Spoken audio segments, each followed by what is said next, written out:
Bismillahirrahmanirrahim. Assalamualaikum warahmatullahi wabarakatuh. Nahmaduhu wa nasta'inuhu wa nastaghfiruhu wa na'udzu billahi min shururi anfusina wa min sayyiati a'malina. May yahdihillahu fala mudilla lahu wa may yudlil fala hadiya lahu. Asyhadu an la ilaha illallah wahdahu la syarika lahu wa asyhadu anna Muhammadan abduhu wa rasuluhu amma ba'du. Pertama-tama marilah kita panjatkan puji syukur kehadirat Allah Subhanahu wa taala atas segala rahmat, nikmat serta hidayahnya sehingga kita dapat berkumpul di sini dalam keadaan dan walafiat. Salawat dan salam terlalu baik kita aturkan kepada junjungan kita Nabi Muhammad SAW yang akan ditunggu syafaatnya kelak.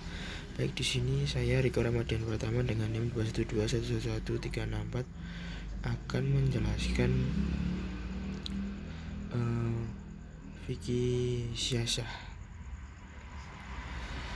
Di penjelasan kali ini kita akan menjelaskan 4 macam penjelasan. Yang pertama ada syariat, yang kedua ada fikih, yang ketiga ada hukum Islam, yang keempat adalah kedudukan fikih siyasah. Yang pertama yaitu syariat.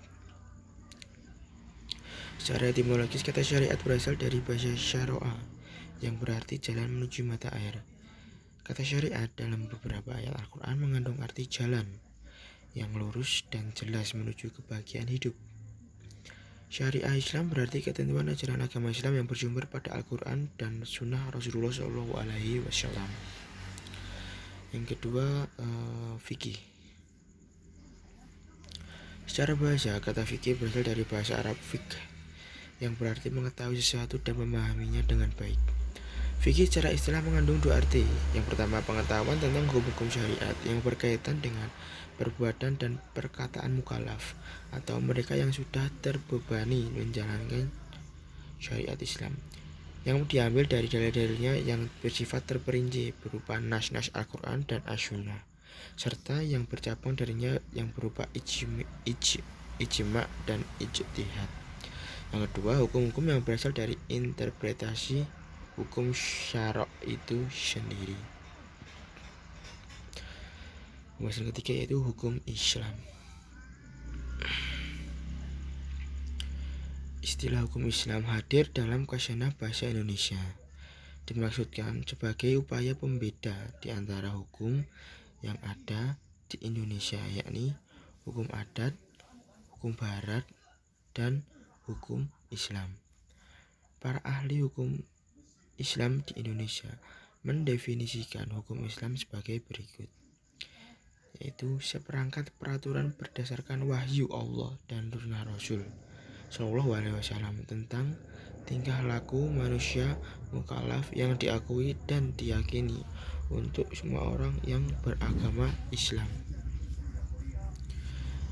Pembahasan keempat yaitu tentang kedudukan fikih siyasah dalam hukum Islam. Fikih siyasah ini mempunyai kedudukan sangat penting dan posisi yang strategis dalam masyarakat Islam dalam memikirkan, merumuskan, dan menetapkan kebijakan-kebijakan politik praktis yang berguna bagi kemaslahatan masyarakat Muslim khususnya dan warga lain umumnya. Kemudian pemerintah jelas memerlukan fikih siyasah. Tanpa kebijakan politik pemerintah, sangat boleh jadi umat Islam akan sulit mengembangkan potensi yang mereka miliki. Fikih siyasah juga dapat menjamin umat Islam dari hal-hal yang bisa merugikan dirinya. Fikih siyasah dapat diibaratkan sebagai akar sebuah pohon yang menopang batang, ranting, dahan, dan daun sehingga menghasilkan buah yang dapat dinikmati umat Islam. Ini menjelaskan bahwa fikih siyasah itu sangat penting sekali dalam posisi yang dalam kedudukan dalam umat Islam. Sekian pemaparan materi dari saya. Semoga materi yang saya sampaikan ini dapat bermanfaat dan berguna untuk masyarakat dan berguna untuk kita semuanya. Sekian yang dapat saya sampaikan.